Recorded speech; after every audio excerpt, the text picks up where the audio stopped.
It's now been 25 years since the introduction of mandatory detention of all unauthorised non-citizens. And while this policy remains relatively unique internationally, although governments like the government in Hungary are moving towards that position, it's deeply normalised domestically within Australia. It's now a whole generation of people who have grown up with it. Both major parties remain strongly committed to it, and our leaders are proselytising its virtues internationally. Last year, Malcolm Turnbull, amongst others, went to the UN Refugee Summit in September and argued that the mandatory detention policy, amongst other aspects of Australia's border policing, were the necessary basis for what he described as a generous humanitarian policy. Now, within that framework, obviously, tens of thousands of people have been subjected to a detention regime and permanently affected by that experience. Over a dozen people have died in detention from murder, medical neglect and suicide, and there is systemic self-harm and chronic mental health problems. Now, since the late 1990s, there have been sustained criticisms of the human rights abuses and the damaging impacts of detainees, especially on children. Now, I won't detail those here, that would take a lot more than the time I've been allotted, except to say that the patterns of abuse and the harm haven't changed. For example, in 2005, Dr. John Gerardini from South Australia said before a Senate committee, the implementation of immigration detention over the last 5 years has caused severe psychological damage to detainees. I know of no other cohort where such universal mental ill health has been demonstrated. Parents have been crippled by their experiences to a point where they could not protect their children, and all children have been damaged by having witnessed frightening violence and adult self-harm. Most single men who have been in detention for longer periods of time are grossly damaged. He then goes on to say, better mental health services in detention will not help because the environment is so toxic that meaningful treatment cannot occur. It is not clear to what degree the detainees will recover, but some show significant signs of continued traumatisation a year after their release. 10 years later, in almost identical yet language, Peter Young, who had recently retired at that point from being the head of psychiatric services within the detention centre network, wrote this, or said this, we have here an environment that is inherently toxic. It has characteristics which over time reliably cause harm to people's mental health. We have very clear evidence that that's the case. And if we take the definition of torture to be the deliberate harming of people in order to coerce them into a desired outcome, I think it does fulfil that definition. And so it's the continuity and the patterns of abuse and self-harm which are the really important feature of mandatory detention, which we want to focus on today. Now, the focus on mandatory detention has provided the foundation for various phases of Australia's border policing policies since its introduction in 1992. And essentially there are 5 phases. There's the period between 1992 and 2001, where we see the consolidation of the detention processes and infrastructure and the increasing levels of security within the centres, largely in response to resistance and protests by the detainees themselves. There's the period between 2001 and 2007, which is the period of the first Pacific solution under the Howard government, where Nauru and Manus Island are opened up for offshore detention and processing, and where you see a shift towards purpose-built centres such as the Baxter Centre in South Australia, which replaced the Woomera Detention Centre, and the commissioning of the Christmas Island Centre, which was opened by Labor in 2008. You then have the period 2007 to August 2012, the first Rudd government. You see the end of the Pacific solution and the opening of Christmas Island, and then various attempts to introduce regional processing mechanisms. For example, the so-called swap plan between Malaysia and Australia, which got struck down by the High Court of Australia, and the proposal for a regional detention centre on Timor-Leste, which had the one flaw of the Timorese government not being asked about it before it was announced. You have the 4th phase, the phase between August 2012 and July 2013, the Julia Gillard government, during which you see a return to offshore processing and the introduction of the so-called no advantage principle, where people who were sent offshore were told they had to wait for an indeterminate period, but roughly seemed to be around 5 years, before their claims would be processed. And then you have Kevin Rudd returning to office in June 2013 and announcing almost immediately in July that there would be a continuation of offshore processing, but that there would be no resettlement in Australia. Resettlement would occur in PNG or Nauru itself. You later see the coalition coming in and enforcing this process with some vigour, introducing Operation Sovereign Borders, the Australian Border Force Act, the Cambodia Resettlement Plan, and so on. And while there are quite important differences between these various phases of border policing in Australia, what I'd suggest is that it's the continuities which are far more significant, and the role that detention plays, and in particular the mandatory detention policy plays, in not just providing the structural centrepiece of these various phases, but also many of the ideological underpinnings as well. And what underpins all of Australia's border policing policy is the premise that the state has the right to take complete control of refugee movement, to deny refugees any agency or capacity for autonomous decision making, and then to forcibly detain, transfer, remove or abandon refugees who make attempts to enter without a visa. And the language used to justify this has often been openly racist. At its most neutral, refugees are being targeted as dangerous outsiders, potential terrorists, and an existential threat to the integrity of the borders. But the key issue, I'd suggest, that enables us to understand the rationale for mandatory detention is an approach to refugees that defines them as being legitimate only when they arrive on terms defined solely by the receiving state. The genuine refugee waits patiently in a notional queue, usually in a refugee camp, for the opportunity to be resettled. The illegal refugee uses smugglers, gets on a boat and attempts to claim rights supposedly put in place to protect them, but which can be avoided if states like Australia use measures such as detention to deter them. Now, since 1975, when the first boat arrivals commenced from Vietnam and Indochina, Australian governments have always preferred resettlement over the unrestricted rights of entry for those seeking asylum. Between 1975 and 1981, the Fraser government put in place a number of ad hoc measures to respond to boat arrivals, including the development of legal mechanisms for determining claims, but mostly it engaged in multilateral arrangements with neighbouring states to prevent unauthorised movement and to facilitate resettlement. Over 50,000 people were resettled in Australia during that period, while under 2,000 arrived by boat. Now, there were virtually no arrivals by boat between 1981 and 1989, but during that time the annual resettlement figures also declined from 20,000 in 1981 to 82 to 10,000 in 1989 and 1990. And it's really important to put this into perspective because a lot of the arguments today have a fairly sort of rosy view of the Fraser period and the early part of the Hawke government and so on as being a time of generosity, of humanitarian solidarity by governments, unlike what we've got today. That's not the case. It wasn't as sharp, it wasn't as blunt, it wasn't as sharp, it wasn't as brutal, but it was blunt in many ways, and I want to explain a bit more about how that unfolded. Australia during this period played a central role in the development of the 1989 UN Cambodia Plan, which was signed in June 1989, under which Australia undertook to resettle 11,000 people over 3 years. Now, in November 1989, a small number of boats began arriving, and the government immediately went on the offensive against anyone seeking entry outside the terms of the plan. I'll quote to you an interview that Bob Hawke did at the time, Bob Hawke, the Prime Minister. You can just imagine, you can just sort of recall Hawke's words saying, this is the sort of style of the whole thing.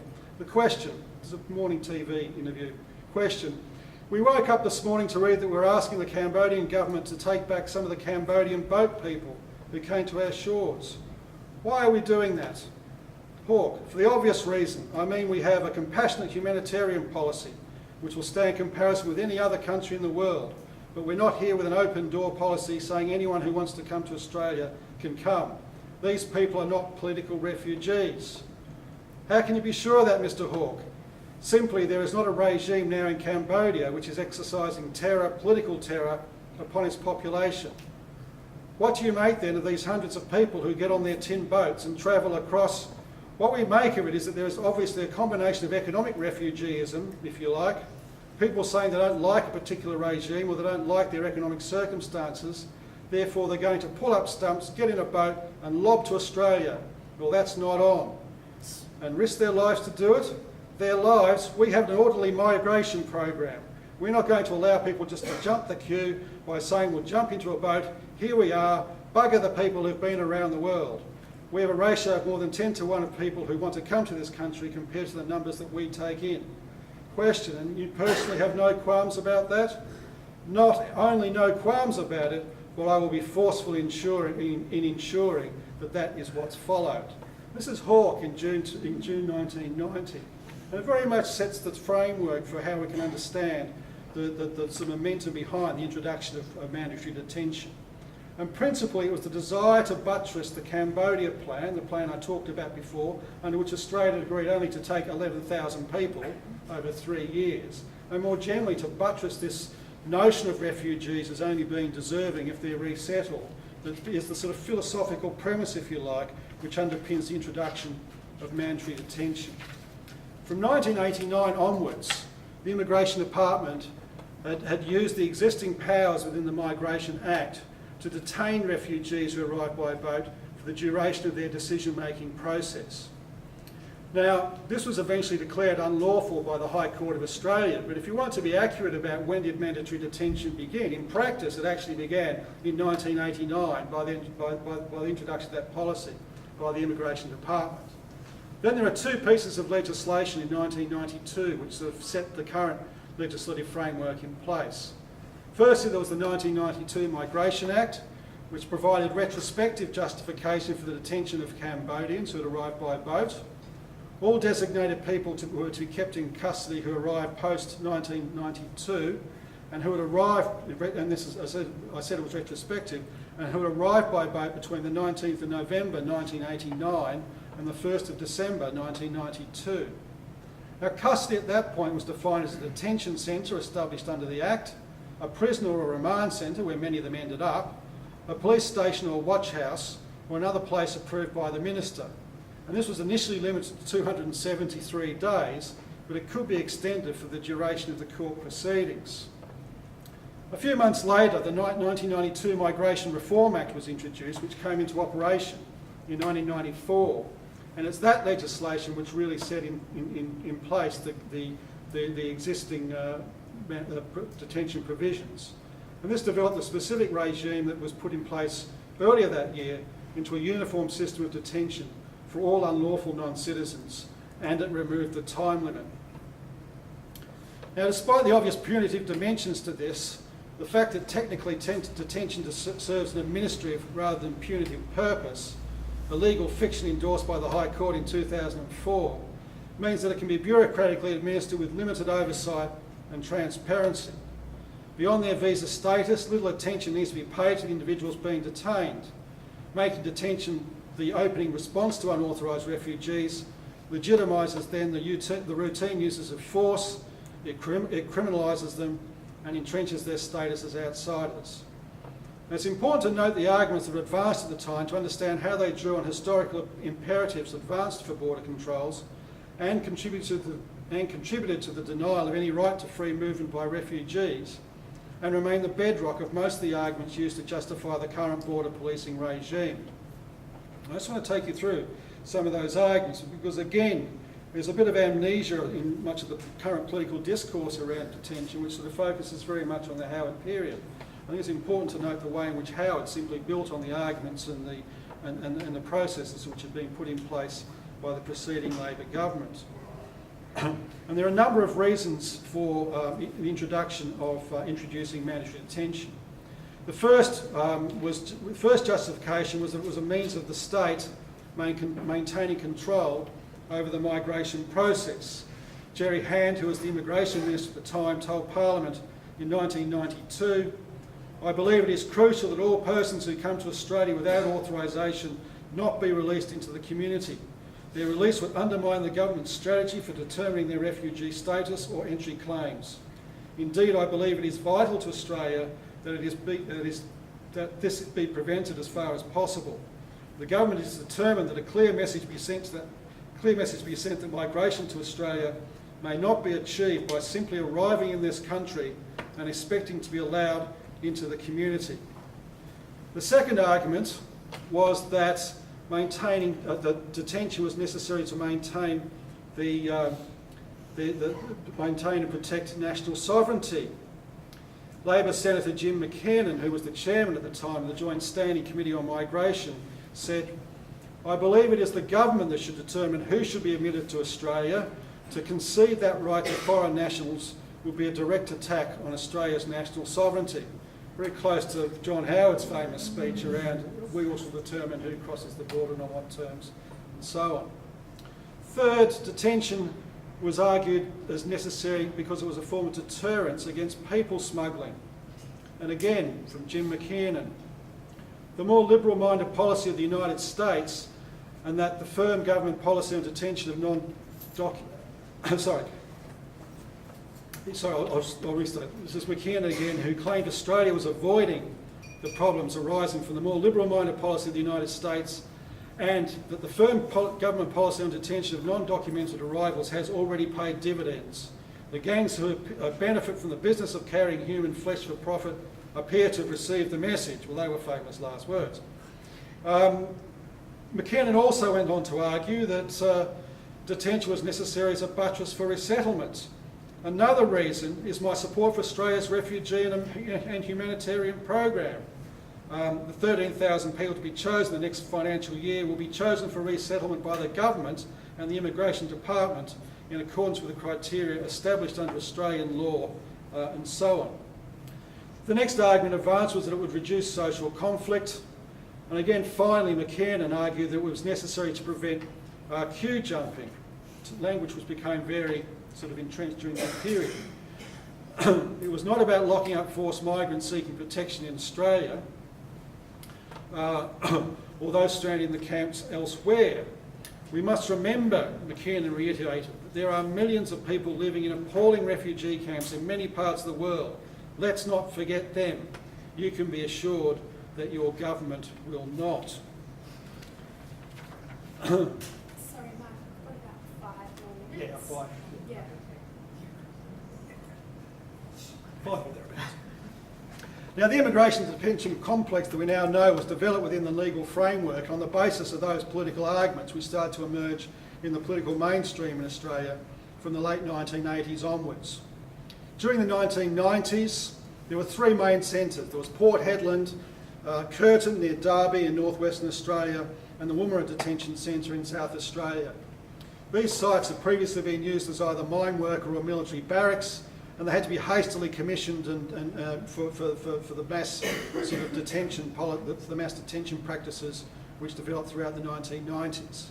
We also saw during that period upgraded security of the existing centres, such as Villawood in Sydney. From 1997, the centres became privately operated, and that remains the case today. But the initial view of the centres, at least the initial government view of the centres, was that these places weren't too bad.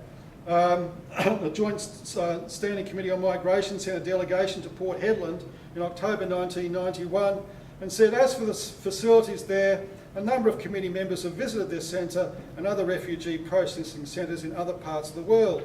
These committee members were struck particularly by the high standard of facilities at Port Hedland, and the problems experienced by those detained at Port Hedland appear to derive from the term of detention rather than the location or the conditions of the facility. Now, this was belied very quickly by the large-scale protests which started to break out across the detention network throughout the 1990s. We start to see at Port Hedland organised hunger strikes, protests, suicide attempts and attempted escapes. The responses to this by the government at the time were to transfer protesters into the prison system and significantly increase the levels of security.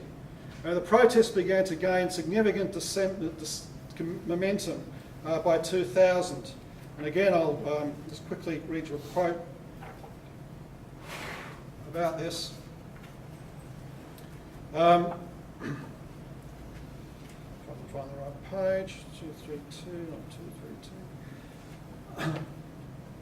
This is the description of a well-organised hunger strike at Curtin in 2000. Occasionally, before the heat of the day had peaked, or after it had eased, men would rise from the ranks of the crowd to speak, or rouse protesters with a chant, "Where are human rights? Where is freedom? We want freedom." There was also a large professionally drawn banner which depicted the dictator Saddam Hussein expressing gratitude to the Immigration Department for its cooperation in locking up its critics. Now, it's important to understand the pace and the scale of the spread of protests during this period, and again, I'll try and detail this. In February 2000, over 300 people took part in a hunger strike at Curtin, where a core group of about a dozen or 20 men had sewn their lips. In June 2000, almost 500 detainees broke out of the Woomera Detention Centre and staged protests in a nearby town. The same month, 150 detainees broke out of Curtin and 100 from Port Hedland. In November 2000, 10 detainees were hospitalised after a hunger strike at Woomera. In January 2001, riots at both Curtin and Port Hedland involved detainees using rocks, bricks, tree branches and bathroom fixtures. In March 2001, 14 detainees escaped from Villawood. 3 days later, 60 detainees rioted at Port Hedland after 3 Iranians were told they were going to be returned to Iran. A week later, 200 detainees were involved in disturbances at Curtin, while protests occurred at Port Hedland throughout May. And you could actually list this right up through to 2004, 2005. What you see is a tremendous wave of resistance being driven internally by the refugees, the detainees themselves, with considerable support starting to build up on the outside. This was also the period of the first Pacific Solution, an attempt in part to demobilise what was going on domestically within the centres and drive these processes offshore. It was also the period during which plans were made for the development of the Baxter Centre, which was a high security centre, which was to replace Woomera, and it was also the period when the high security Christmas Island Centre was commissioned and put in place before eventually being opened by the Rudd government a bit later. Okay, well I'll skip along because I know I'm going over time, but I just want to make a couple of points before I get to the sort of final comments that I wanted to make. What we've seen since 2008 essentially is a further expansion of detention facilities with increasing levels of security and surveillance, although the numbers of refugees detained in Australia has declined since 2013. Now, the recent focus, understandably, has been on Nauru and Manus Island, but our fallback position, given this history, should not be detention in Australia instead. Regardless of the location, the nature of the detention complex and the impacts of detention haven't changed. They remain isolated, violent institutions designed to punish and deter refugees not willing or able to remain stranded in camps or conflict zones on the off chance that they might be resettled. So the real question is, where do we go from here? I dare say this is something we can talk about more in discussion, but I just want to make a couple of points before I finally close. The first thing I think we can say is it's clear that detention is normalised within the main parties, the department, the immigration, the border force and the wider enforcement apparatus. And since the introduction of offshore processing, these processes have become even more secretive and opaque. Now, it's also indisputable that the detention generates systemic human rights abuses and it has terrible individual consequences for many refugees, helps feed racism and further divisions within the Australian community. But the limitations of the mainstream political process were revealed very clearly a few weeks ago with the release of the Senate inquiry into the allegations of abuse on Manus Island and Nauru. It's a really interesting report, and I really recommend that people read it if you haven't looked at it already. It provides a very good history, a very good catalogue of all the human rights abuses to date.